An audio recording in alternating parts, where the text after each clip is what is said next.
बिस्मिल्लाहिर्रहमानिर्रहीम। Dear students, आज का हमारा टॉपिक है टाइप्स ऑफ सॉल्यूशंस। अब हमने टाइप्स ऑफ सॉल्यूशंस को डिस्कस करना है।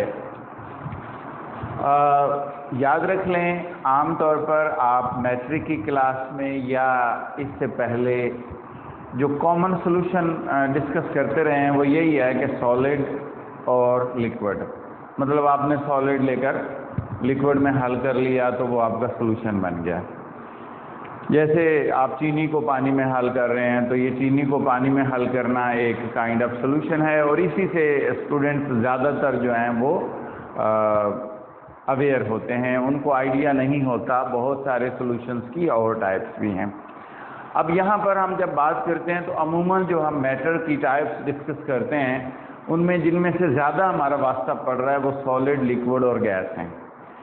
तो इसी सॉलिड, लिक्विड और गैस की मुनासबत से हमने सॉल्यूशंस को 9 टाइप्स में डिवाइड कर दिया है।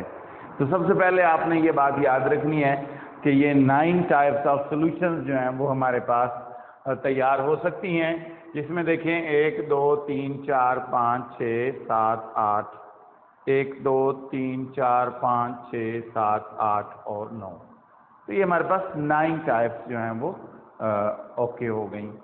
अच्छा जी, अब हम बात करते हैं कि उनमें से मिसाल के तौर पर अगर गैस है तो 3 गैस की जब गैस सॉल्यूट होगा, और 3 लिक्विड की जब लिक्विड सॉल्यूट होगा, और 3 सॉलिड की जब सॉलिड सॉल्यूट होगा।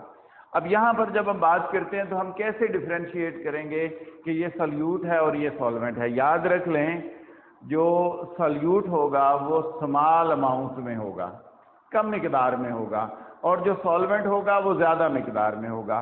पहला पॉइंट आपने ये याद रखना है कि सॉल्यूट कम मिकदार में होगा और सॉल्वेंट जो है वो ज़्यादा मिकदार में होगा।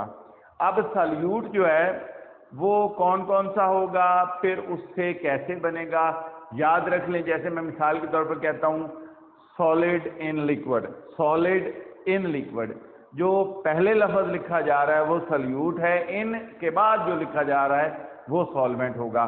तो यहाँ पर अगर आप गौर करें तो ये सॉल्यूट मैंने ऊपर लिख दिया है और ये सॉल्वेंट है।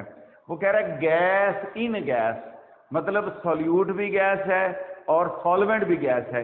तो अगर आप गौर करें गिरदोनवा में तो एयर क्या है, मिक्सचर है गैसों का मिक्सचर है, और मिक्सचर क्या होता है, सोल्यूशन होता है। Homogeneous mixture of different components is called solution. तो ये बेसिकली गैस इन गैस, उसकी बेस्ट एग्जांपल जो है वो हमारे पास दी गई है, वो एयर जो है उसकी एग्जांपल है। अगर आप आगे आप देखें gas in liquid, gas in liquid जो है वो कौन सी है। मिसाल के तौर पर आपने सुना होगा कि जो पौधे हैं वो ऑक्सीजन को रिलीज करते हैं वाटर। कुछ प्लांट्स होते हैं जिनको समुद्री प्लांट कहते हैं, तो उनमें पानी में जो है वो ऑक्सीजन डिजॉल्व होती है, जिससे फिशेज या एक्वाटिक लाइफ जो है वो सांस लेती है। तो वो जो डिजॉल्व ऑक्सीजन होती है बेसिकली वो ऑक्सीजन जो है वो गैस है और वो डिजॉल्व हुई है पानी के अंदर। तो वो किसकी मिसाल है, गैस इन लिक्विड। तो गैस इन लिक्विड। इसी तरह जैसे आप सोडा वाटर की बोतल लेते हैं तो आप कार्बन डाइऑक्साइड को पानी में हल कर लेते हैं, तो बेसिकली वो डिजॉल्व होती है। तो कार्बन डाइऑक्साइड का वाटर में हल होना ये गैस इन लिक्विड की मिसाल है। इसी तरह गैस इन सॉलिड की अगर हम बात करें, मिसाल के तौर पर यहाँ पर मैं लिख देता हूँ, हमारे पास ये पलाडियम है, पलाडियम एक मेटल है, उसके ऊपर हाइड्रोजन जो है आकर सरफेस के ऊपर एडजॉर्ब हो जाती है। लफ्ज़ है एडजॉर्ब। एडजॉर्ब क्या होता है, चिपक जाना, एडहियर हो जाना, लेकिन सरफेस पर एडहियर हो जाना जो है वो एडजॉर्ब का फिनोमिना कहलाता है। तो ये एडजॉर्ब हो जाएगी हाइड्रोजन। तो this is called gas in solid. आगे है लिक्विड इन गैस। तो मिसाल के तौर पर फॉग जो है, फॉग देखें, हवा क्या है, तमाम तरफ हवा, चाहे हवा एयर हवा है। हवा के अंदर क्या आ रहा है, हवा के अंदर क्या आ रहा है, लिक्विड आ रहा है। मतलब अगर आप देखें धुंध के अंदर क्या होता है, आपकी नमी गिर रही होती है। तो बेसिकली हवा एयर है, एयर के अंदर आपके गैस मिक्स है, ठीक है। तो यूं समझ रहे हैं, सॉरी लिक्विड मिक्स है। तो वाटर जो है वो गैस के अंदर मिक्स होना जो है फॉग या क्लाउड या लिक्विड एयर पोल्यूटेंट्स जो हैं इसकी मिसालें हैं। अच्छा, आगे लिक्विड एंड लिक्विड, ये बड़ी कॉमन मिसाल है। जैसे आप थोड़ा वाटर लेकर उसको एथेनॉल में हल कर लें, या थोड़ा बेंजीन लेकर उसको कार्बन डाइसल्फाइड में हल कर लें, तो यानी कि ये लिक्विड इन लिक्विड की मिसाल है। यहाँ अल्कोहल इन वाटर है, मिल्क एक बेस्ट एग्जांपल है, मिल्क भी लिक्विड होता है। बेंजीन एंड टॉलुइन, ये भी एक मतलब ये भी एक मिसाल है। ये दोनों मिसालें जो हैं इसी सेंस में आती हैं। अच्छा, आगे लिक्विड एंड सॉलिड है। देखें, मरकरी लिक्विड है, सिल्वर क्या है, सॉलिड है। तो मरकरी को सिल्वर में डिसॉल्व किया गया है। बटर, चीज, अब बटर में क्या होता है, बटर में लिक्विड एंड सॉलिड, ठीक है। तो ये बटर जो है लिक्विड एंड सॉलिड की एग्जांपल है। अगर आप बटर लें तो आपको पता चल रहा होता है कि उसमें ज्यादातर सॉलिड है लेकिन थोड़ी सी लस्सी भी होती है। तो इसका मतलब ज्यादातर सॉलिड है लेकिन थोड़ा सा उसमें लिक्विड होता है, लिक्विड की क्वांटिटी कम होती है। इसलिए बटर और चीज जो है दोनों क्या हैं, लिक्विड एंड सॉलिड की मिसालें हैं। इसी तरह सॉलिड एंड लिक्विड में जो शुगर है, जैसे आप शुगर को पानी में हल कर रहे हैं तो वो किसकी मिसाल है, सॉलिड एंड लिक्विड की। इसी तरह अगर आप डस्ट पार्टिकल आ जाते हैं, जैसे आंधी आती है तो बहुत सारी हवा में मिट्टी उड़ रही होती है, तो वो जो डस्ट पार्टिकल हवा में आ रहे हैं वो बेसिकली किसकी मिसाल है, हवा क्या है, गैस। उसके अंदर डस्ट पार्टिकल क्या है, सॉलिड। तो सॉलिड इन गैस, ठीक है, सॉलिड डस्ट पार्टिकल है, गैस क्या है, एयर है। तो डस्ट पार्टिकल इन स्मोक, ठीक है, ये भी एक मतलब स्मोक में भी हो सकता है। सॉलिड इन सॉलिड, अब सॉलिड एंड सॉलिड जो है वो क्या है, मेटल अलॉयज हैं, ओपल्स हैं, कार्बन इन आयरन, स्टील जो है, मतलब दोनों सॉलिड हैं। तो अलॉयज एक बेस्ट एग्जांपल है। अलॉयज क्या होते हैं, आप एक मेटल को सोल्यूशन बनाते हैं, मेल्ट करते हैं, दूसरी मेटल का सोल्यूशन बनाते हैं, दोनों को मेल्ट करके फिर आप मिक्स कर देते हैं, तो मिक्सचर से जो वो बनता है उसको हम अलॉय कहते हैं। तो अलॉय भी बेसिकली क्या होता है, सोल्यूशन होता है, क्योंकि इसमें कोई केमिकल रिएक्शन नहीं होता, फिजिकल इंटरेक्शंस होती हैं, इसलिए हम इसको ये कहते हैं। जी, आगे आ गया solutions of solid and liquid. अब हमने इनकी कुछ मिसालें पढ़नी हैं जो हमारे सिलेबस में दी हुई हैं। सबसे पहली बात है सॉलिड का, लिक्विड में हमने सॉल्यूशन डिस्कस करना है। सॉलिड इन मसलन देखें, हमारे पास फर्ज करो वाटर है, ऊपर से आपने कोई भी सॉलिड फेंक दिया, NaCl या शुगर। जी, सबसे पहले मैं आपको इसका कॉमन फिनोमेना समझा दूं। जब भी कोई सॉलिड आप लिक्विड में फेंकेंगे, चीनी पानी में हल करेंगे, डालेंगे, तो क्या क्या फिनोमेना होगा। अब देखें, सबसे पहले सल्यूट जो आप फेंकेंगे उसके जो पार्टिकल हैं उनमें सल्यूट अट्रैक्शंस हैं। अब ये जो इधर वाटर है इसको आप सॉल्वेंट कह रहे हो, इसकी अट्रैक्शन जाहिर बात है सॉल्वेंट की सॉल्वेंट के मॉलिक्यूल के साथ है। जब ये दोनों अलग-अलग थे, सल्यूट अलग था, सॉल्वेंट अलग था, तो अट्रैक्शन कौन सी थी, सॉल्वेंट अट्रैक्शन सॉल्वेंट में थी, और सल्यूट अट्रैक्शन थी सल्यूट के अंदर। यानी दो अलग अलग काइंड की अट्रैक्शन थी। जैसे ही आपने इधर फेंका, अब क्या हुआ कि सॉल्वेंट के मॉलिक्यूल आए, उन्होंने इन अट्रैक्शंस को तोड़ दिया। जब इन अट्रैक्शंस को तोड़ा और यहां से ये अट्रैक्शन भी टूट गई, इसका मतलब ये अट्रैक्शन भी वीक है और ये भी वीक है। लेकिन कौन सी अट्रैक्शन स्ट्रॉन्ग है, सॉल्वेंट सल्यूट अट्रैक्शन स्ट्रॉन्ग है। Basically solvent solute attractions are strong.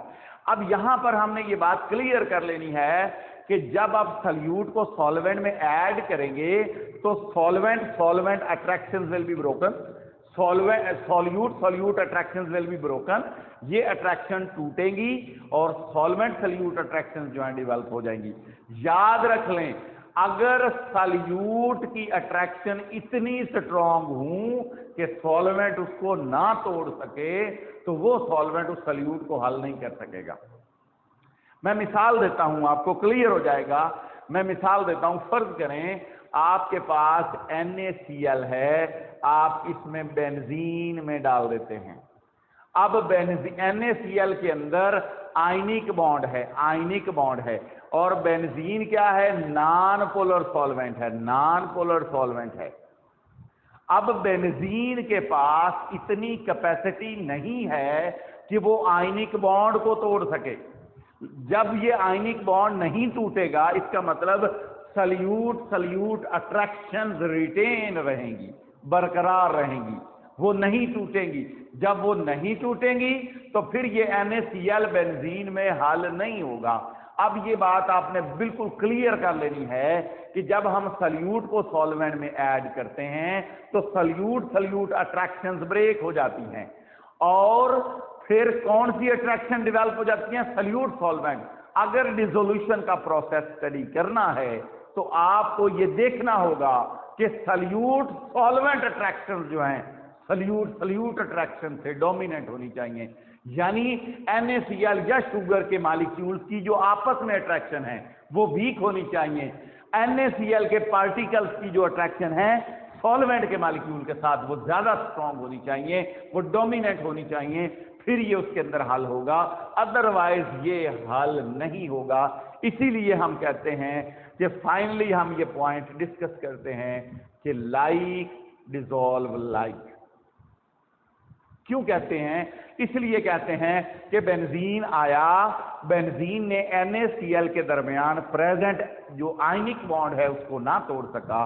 फिर हमने जब हाईली पोलर सॉल्वेंट वाटर का इस्तेमाल किया तो वाटर चूंकि हाईली पोलर है तो हाईली पोलर सॉल्वेंट ने उनके दरमियान प्रेजेंट जो आयनिक बॉन्ड है उसको तोड़ दिया, और तोड़ने के बाद NaCl पानी में हल हो गया। इसका मतलब यह हुआ कि जब तक इंटर आयनिक या इंटर मॉलिक्यूलर फोर्सेस नहीं टूटेंगी और नए सॉल्वेंट और सल्यूट की अट्रैक्शन डेवलप नहीं होंगी, उस वक्त तक कोई भी सल्यूट जो है वो सॉल्वेंट में हल नहीं हो सकता।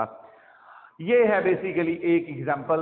उसमें आप शुगर की मिसाल ले सकते हो, आप सोडियम क्लोराइड की ले सकते हो, आप हर उस आयनिक कंपाउंड की मिसाल ले सकते हैं, हर उस कोवलेंट कंपाउंड की ले सकते हैं जो किसी भी सॉल्वेंट के अंदर जो है वो डिसॉल्व हो सकता है। यहाँ मैंने दो मिसालें दी हैं, NaCl का शुगर पानी में हल होना और शुगर का पानी में हल होना।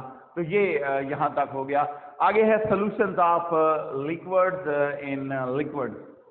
अब लिक्विड एंड लिक्विड की जब हम बात करते हैं तो बेसिकली याद रख लें, लिक्विड के लिए लफ्ज हम सॉल्युबलाइज यूज नहीं करते, हम क्योंकि लिक्विड मिक्स होते हैं तो इसलिए हम लफ्ज यूज करते हैं मिस्सीबल, MISCIBLE, ये लफ्ज हम यूज करते हैं मिस्सीबल। तो लफ्ज बेसिकली यूज क्या होगा, मिस्सीबल। अब आप जरा क्लियर कर लेंगे कि लिक्विड एंड लिक्विड जो है वो तीन तरह के सॉल्यूशंस होंगे। एक वो सॉल्यूशंस होंगे जो मुकम्मल तौर पर मिक्स हो जाते हैं। मसलन अगर आप अल्कोहल ले लो, उसको पानी में हल कर दो तो अल्कोहल पानी में मुकम्मल तौर पर हल हो जाती है। अच्छा, दूसरी कैटेगरी वो आएगी जो मुकम्मल तौर पर हल नहीं होती, यानी कुछ हिस्सा कुछ पार्ट हल हो जाता है, कुछ नहीं होता। यूं समझ लें कि पार्शली मिक्सिबल, कंप्लीट नहीं होती, ये भी नहीं है कि हल ही नहीं होती, हल होती है लेकिन मुकम्मल तौर पर हल नहीं होती।